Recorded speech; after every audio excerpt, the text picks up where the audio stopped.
c'est la review de Monday Night Raw. On a eu un show, on va pas dire un mauvais show. On a eu un show normal, moyen.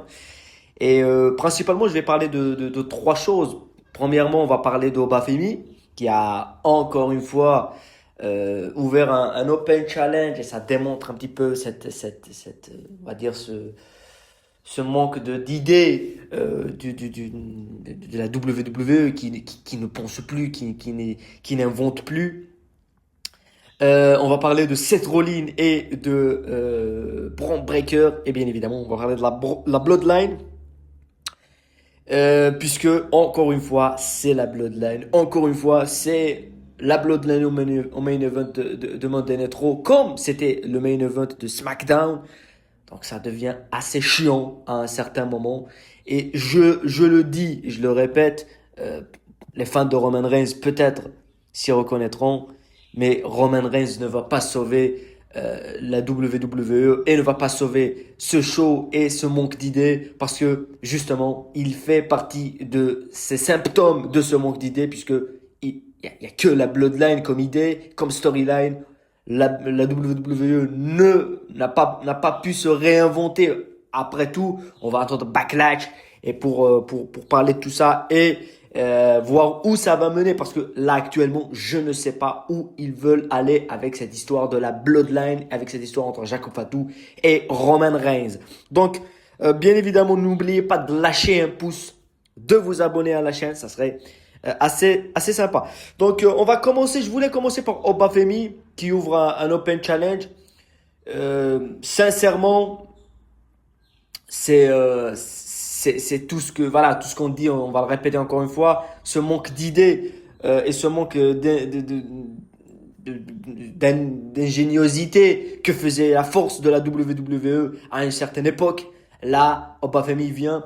Après tout, on peut comprendre l'idée de le faire, de l'amener vers l'Open Challenge parce que Obafemi, c'est une star montante. Obafemi, c'est quelqu'un qui fédère, c'est quelqu'un tu sens que l'univers de la WWE est derrière lui et la WWE veut capitaliser sur ça, veut capitaliser sur ses rentrées chaque semaine à Raw, veut le voir chaque semaine à Raw, veut que les fans s'adhèrent à lui chaque semaine à Raw. Donc ça, c'est plutôt logique. Donc ça vend plus. C'est le côté business, c'est le côté merchandising. Encore une fois, quand on parle de la WWE, mais après tout, à part Brock Lesnar, il n'a pas battu de gros noms, donc il est toujours un rookie, si on veut dire ça. Il est toujours un rookie, Obafemi, donc c'est pas le catcheur que tu attends, que tu dis, si quelqu'un vient maintenant et le bat, on va prendre une hypothèse, on sait tous qu'il va pas perdre dans le Open Challenge, sauf si c'est un match ultime avec Gunther ou je ne sais qui, avec Roman Reigns par exemple. Mais si tu prends cet aspect de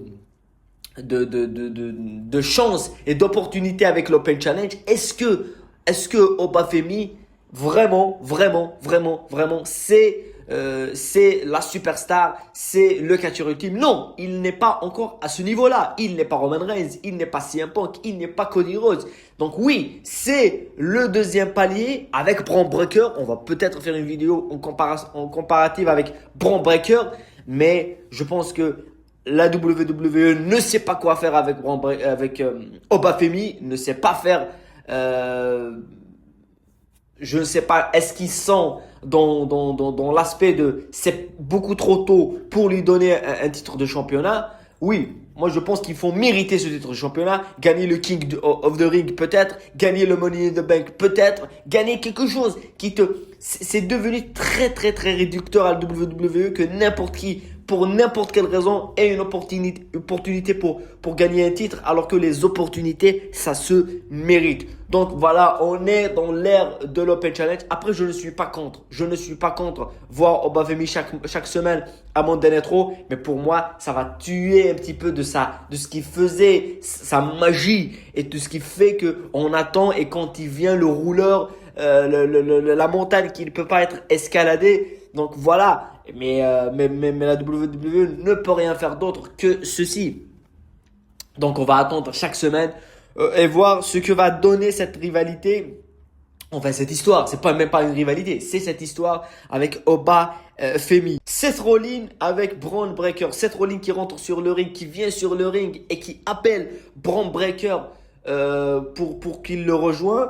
Et là, Braun Breaker arrive avec bien évidemment accompagné par Paul Heyman. Et on a toujours cet aspect de confrontation. Là, c'est bien de faire redescendre un petit peu la pression, la tension, les amener sur le ring pour faire cette promo.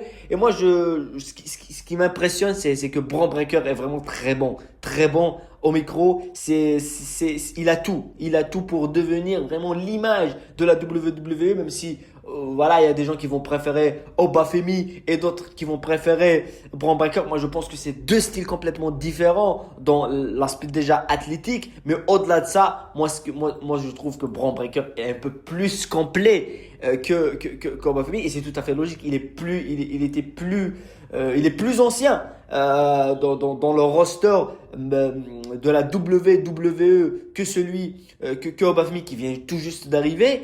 Mais voilà, moi je pense que c'est un match avec Seth Rollins qui est très bien pour Braun Breaker et je pense qu'à Backlash, Braun Breaker doit gagner. Il n'a pas gagné face à CM Punk le titre de championnat et heureusement parce qu'on n'a pas voulu, moi qui voulais pas que CM Punk perde ce titre parce que je pense que Braun Breaker n'est pas prêt. Donc moi je pense que l'angle qui prennent un petit peu sur cette rivalité, c'est de dire que Braun Breaker n'est pas prêt et que Seth Rollins c'est un visionnaire et il a construit la vision et tout. Ça c'est ridicule. Hein, ça c'est ridicule parce que il a construit quoi, Seth Rollins il a construit la vision. Il est en train de critiquer, on va dire, ce qui se passe à la vision, alors que c'est lui l'initiateur de ce mouvement. Donc, Braun Breaker est prêt. Je pense que là, maintenant, Braun Breaker va prouver à Seth Rollins que là, il est prêt. Il va le battre à Backlash. Et puis peut-être, je sais pas, Night of Champions ou dans un autre PLE d'été, il va perdre face à Seth Rollins. Et puis là, on va faire peut-être un SummerSlam avec Braun Breaker et Seth Rollins. Et c'est Braun Breaker qui va gagner au final parce que je pense que Braun Breaker a besoin de ce push. Et a besoin de cette... Parce que Seth Rollins, il est établi. Seth Rollins, on s'en rend pas compte. Seth Rollins, c'est un ancien maintenant. C'est plus un rookie, c'est plus un nouveau. C'est quelqu'un qui est établi dans le roster. C'est quelqu'un qui a fait les beaux jours avec le titre World Heavyweight et même le titre de la WWE, le catching. On connaît tous l'histoire de Seth Rollins. Donc, Braun Breaker a besoin de ça. Parce que si Braun Breaker sort de cette rivalité diminuée, ça va pas arranger son avenir, ça va pas arranger dans la continuité qu'on va attendre avec Seth Rollins, avec plutôt Braun Breaker dans le main roster de la WWE. Et justement, on va aller chercher peut-être des titres mondiaux et des titres de main eventer et être le vrai main eventer à WrestleMania ou à SummerSlam ou dans les grands shows et être l'avenir de cette compagnie. Il est très jeune, Braun Breaker. Il est très jeune, mais il a besoin de ça. Il a besoin de ce push parce qu'on connaît tous les histoires de catcheurs qui arrivent et qu'ils ratent un, ils ratent deux, ils ratent trois occasions. On leur donne pas cette victoire, ce push qu'il faut leur donner et qu'au final, ils se perdent dans l'histoire de la WWE et on sait même plus qu'ils ont fait un passage à la WWE. Donc voilà, il faut que Braun Breaker prenne ce... Après, moi, je suis intéressé de voir dans les prochains Raw, même s'il y aura pas beaucoup de Raw avant Backlash, voir comment ça va se définir parce que le dernier mot sur ce Raw, c'est bien évidemment Seth Rollins qui le dit et qui a le dernier mot. Donc possiblement sur les prochains Raw, on va voir peut-être Braun Breaker revenir et parler de... Il faut que cette rivalité, moi je pense qu'elle manque d'un côté personnel. Et on le voit que ça veut jouer sur le truc personnel avec Seth Rollins qui lui dit que tu n'es même pas le numéro 2 ou le premier de ta famille. Et voilà. Et est-ce que comme l'a fait Braun Breaker avec CM Punk en parlant de sa femme, est-ce qu'il va pas le faire encore une fois avec Seth Rollins? Maintenant, bien évidemment, on va passer au main event et on va passer à la Bloodline. Et comme je l'ai dit en début de vidéo, Roman Reigns ne va pas sauver ce show. Ceux qui sont naïfs, parce que bon, il y a des fans de Roman Reigns, je le comprends, mais on parle maintenant d'un show qui a vraiment un manque d'idées vraiment assez surprenant. Et que si on repart 2 ans ou 3 ans après pour nous réchauffer la Bloodline. Ah, moi, ce que j'ai aimé, c'est la première vignette. La première vignette qui a été montrée où on voit la Bloodline, on voit Jimmy, Jay et au centre Roman Reigns. Là, j'adore. J'adore le fait que c'est comme ça que doit être présenté sur certains moments la Bloodline. Voilà, c'est un conseil de famille, ou je sais pas comment on l'appelle, mais c'est cette façon de la montrer. Moi, je trouve ça très très beau et très très intéressant que tout le temps ramener Jay et Jimmy avec Roman sur le ring. Voilà. Et j'ai bien aimé aussi la rentrée de Roman tout seul. Il prend le micro, il parle du titre, il parle du fait qu'il il va redonner à ce titre sa place de numéro un. C'est pas les titres qui font les hommes, mais c'est les hommes qui font les titres. Un petit pic au titre de la WWE. Mais moi, là où je suis pas d'accord avec lui, c'est quand il dit qu'il a ramené ce titre au main event de la WrestleMania. Non, c'est CM Punk qui a porté ce titre. C'est CM Punk qui a porté ce titre. Parce que si c'était l'autre choix qu'il a choisi, il aurait choisi Cody Rhodes. Je pense pas qu'il aurait même gagné face à Cody Rhodes, parce que je pense que la WWE ne veut surtout pas faire perdre Cody Rhodes face à Roman Reigns, parce qu'ils ont fait. Sinon, ça aurait plus aucun sens, l'histoire de Cody Rhodes à la WWE. Mais bon, ça, c'est assez surprenant de le dire. Mais voilà, il a commencé. Moi, j'ai bien aimé ça. J'ai bien aimé Roman tout seul sur le ring et qui parle et qui fait sa promo et qui essaye d'être le. Parce que maintenant, c'est plus, on va dire, il y a plus aucun suspense. C'est un face total. C'est un face, c'est plus un heel. Ça manque un petit peu de magie, mais c'est le Roman OTC que tout le monde. Il y a beaucoup de gens qui l'aiment quand même. Voilà. Même si c'est pas le top. Il était beaucoup plus célèbre quand il était heel que quand il est fait. C'est assez surprenant. Les fans actuellement du catch. Mais on voit après il y a eu la rentrée de Jacob Fatu qui vient et qui lui dit que j'avais pas besoin d'une semaine pour réfléchir. J'ai ma réponse. Je vais t'affronter. Je vais prendre tout. Il l'attaque. Il lui porte une prise de soumission qui finit par on voit Roman s'écrouler. Ça nous vend un Jacob Fatu extrêmement violent. C'est ce que même dit Jimmy. Je vais finir avec la vignette après, mais ça nous vend ce Jacob Fatu très très dangereux, qui est imprévisible. Et au final, il lui dit je vais tout te prendre. Et Roman qui accepte le challenge, et on verra Jacob Fatu et Roman Reigns à Backlash pour le titre World Heavyweight. Après, je vais dire une chose. Je ne sais pas où ils vont avec cette histoire. Si on ressort à Backlash sans réponse concrète sur une direction, parce que là, sincèrement, c'est la Bloodline, c'est un conflit de famille. Lui, l'autre, ça va être tout le temps comme ça. À chaque semaine, on aura ce main event avec Roman Reigns qui va venir en fin de show, Acknowledge Me, et après il y aura les autres qui vont. La famille, c'est ennuyeux. On a vu ça, on l'a vu pendant 4 ans. Voilà. Moi, j'aimerais bien qu'il y a quelque chose qui change dans ce truc, et qu'il y a un petit caillou, dans cette machine Bloodline, et que ça va venir de l'extérieur.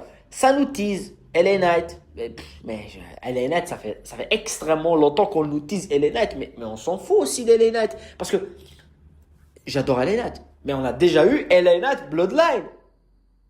On a tout fait avec la Bloodline, on a même fait Bloodline Cody Rhodes 2 fois. Voilà, donc c'est un petit peu répétitif. Et là, si Jacob Fatu perd, il va reconnaître Roman comme chef tribal, donc on sera dans ça. Moi, ce que je dis, je vois la vignette, je vois Jimmy qui est un petit peu celui qui parle tranquillement, et d'un autre côté l'énergie avec Jay qui lui dit smasher, mais voilà, c'est la famille, c'est l'honneur de la famille et tout. Je vois ça et je me dis que il y aura de la tromperie là. Il y aura quelqu'un qui va trahir Roman, et je sens que ça serait Jay. Je pense que Jay va rejoindre Jacob Fatu, il y aura quelque chose. Je pense que la fissure, elle va se faire, et j'espère qu'elle va se faire très tôt, parce que je veux pas me taper tout un été avec la Bloodline. Il y en a marre. On en a bouffé de la Bloodline pendant plus de 4 ans. On était déçus que ça se termine, mais on était aussi heureux que ça se termine, parce que on est arrivé à une fin. Et voilà. Après, à noter une chose, c'est que Asuka va affronter Io Sky. Il y a eu quand même We Want Kyrie dans les tribunes. J'ai pas parlé de cette vague de licenciements parce que je pense que ça, à part Aleister Black et Kyrie, c'est dur. Mais c'est l'après WrestleMania. Toujours à l'après WrestleMania, il y aura des licenciements, il y aura tout ça. C'est une suite logique de WrestleMania. Et voilà. Il y a eu l'arrivée de Joe Hendry à Monday Night Raw, sauvé par les Street Profits qui vont affronter Logan Paul. C'est sûr, Logan Paul et Austin Theory. La division par équipe de la WWE, elle est morte. Voilà, elle n'est pas intéressante. Et il faut plus pour la réanimer. Après, une autre chose qui est très intéressante, c'est on a aussi toujours ce Judgment Day avec Liv Morgan. On aura une nouvelle fois une revanche à Backlash pour le titre de la WWE. Et à noter qu'il y a l'absence de CM Punk. CM Punk n'était pas sur le show. Donc, CM Punk, je pense qu'après Backlash, peut-être qu'on le verra à SmackDown. Ça sera très bientôt. Je pense que vendredi, on verra CM Punk à SmackDown. Peut-être. Je le sens très bien. Et j'aimerais voir ça. Voilà. Donc voilà, c'était la review de Monday Night Raw. Lâchez un pouce bleu, abonnez-vous à la chaîne et on se retrouvera pour parler de l'actualité aussi du catch de la WWE et des prochaines reviews. Prenez soin de vous, la paix sur vous et à très bientôt.